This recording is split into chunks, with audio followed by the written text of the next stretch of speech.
Assalamualaikum warahmatullahi wabarakatuh. Kembali lagi bersama saya Zaiful Bakriadi. Kali ini kita akan membuat video podcast bersama senior kita. Silakan perkenalkan diri, Bang.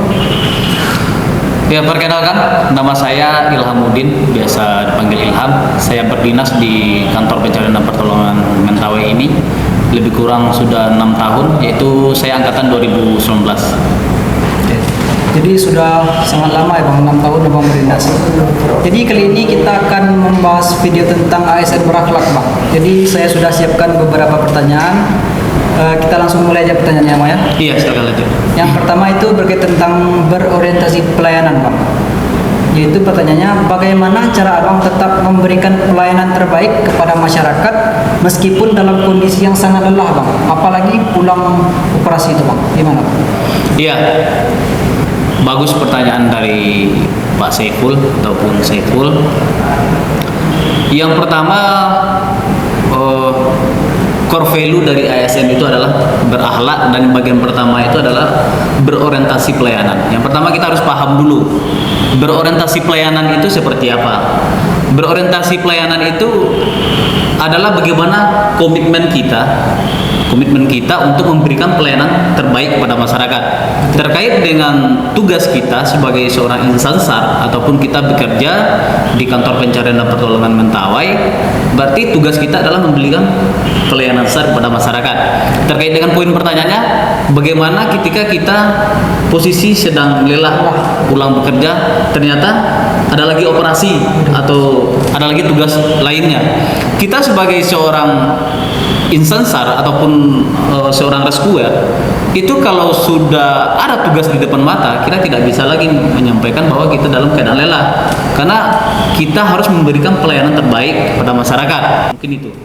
Oke, jadi dari cerita Abang tuh, kita sebagai seorang ASN Basarnas, walaupun dalam keadaan yang sangat lelah, kita harus tetap melayani masyarakatnya Bang ya?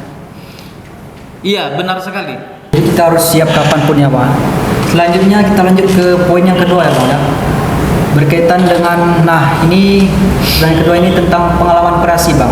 Yaitu, boleh tolong Abang ceritakan pengalaman paling berkesan bagi Abang saat terjun langsung dalam operasi pencarian dan pertolongan, serta pembelajaran apa yang bisa Abang ambil dari pengalaman tersebut? Itu kejadiannya adalah kecelakaan kapal. Lebih tepatnya itu sampan masyarakat itu hilang kontak ketika mereka pergi memancing di wilayah Sekabaluan. Itu kalau tidak salah lebih kurang tahun 2021. Dan waktu itu saya ikut terjun langsung ke lapangan. Kemudian mengapa operasi ini berkesan bagi saya? Kita melaksanakan pencarian itu lebih kurang 4 hari. 4 hari kita laksanakan pencarian, namun belum membawa hasil, dan kita sudah terlibat dengan beberapa potensi SAR, mulai dari TNI, Polri, kemudian masyarakat di Sekabaluan itu sendiri. Kita bahkan hampir sampai penyisiran sudah mendekati wilayah Padang Pariaman, namun belum juga berhasil menemukan korban. Dan di hari keempat atau hari kelima, dan alhamdulillah kita bisa menemukan korban. Dan yang berkesannya lagi, itu korban kita temukan dalam keadaan selamat. Dan iya, luar biasa. Kemudian korban ini menceritakan bagaimana dia di hari pertama itu sampai hari kita temukan itu dia tidak makan. Kemudian minum dia itu ya menggunakan ya sisa-sisa minum dia di hari pertama memancing itu lah. Kemudian makan tidak. Kemudian dia menyampaikan kalau kita normal, kita berpikir itu kan lebih kurang 4 hari, kita rasa itu sudah energinya sudah sangat terkuras di luar nalar. Tapi kenyataannya seperti itu. Mungkin kita seperti percaya atau tidak percaya, namun itulah kenyataannya. Beliau merasakan, kata beliau itu ya tidak lelah, kemudian tidak haus, dan juga tidak takut di laut. Dan yang paling berkesan, itulah tadi, orang yang kita cari, kita temukan dengan kondisi selamat, itu tidak bisa dinilai dengan materi. Kepuasan batin kita sebagai seorang insan SAR itu tidak bisa diukur dengan apapun. Nah, itulah pengalaman operasi saya yang menurut saya yang paling berkesan. Sangat baik sekali pengalamannya Bang ya. Ini sangat berkaitan dengan kolaboratif Bang ya. Bisa kita berkaitan dengan BPBD, saling bahu-bahu dengan TNI dan Polri serta masyarakat ya Bang ya. Pertanyaan selanjutnya itu sebagai pertanyaan terakhir Bang. Itu apa pesan Abang untuk para calon rescuer muda di luar sana, terkhususnya untuk saya? Ya, bagus.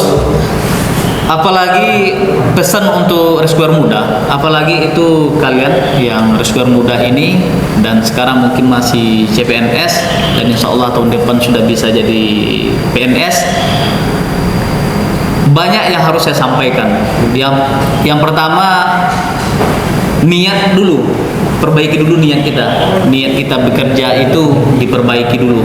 Kemudian setelah niat kita perbaiki, kita harus paham dulu instansi kita ini sebenarnya instansinya apa, tugas dan fungsinya. Ketika kita perbaiki niat, kita paham tugas dan fungsi instansi, kemudian kita paham tugas pokok kita, insya Allah kalian nanti akan di perjalanannya akan bisa mengikuti dengan maksimal. Dan apa yang menjadi penunjang dari tugas yang akan kita laksanakan itu kita harus maksimalkan. Contohnya kita orang yang bertugas di lapangan, kita harus mempunyai fisik yang prima. Ya mau tidak mau sebagai rescuer muda kita harus tetap menjaga kondisi fisik kita.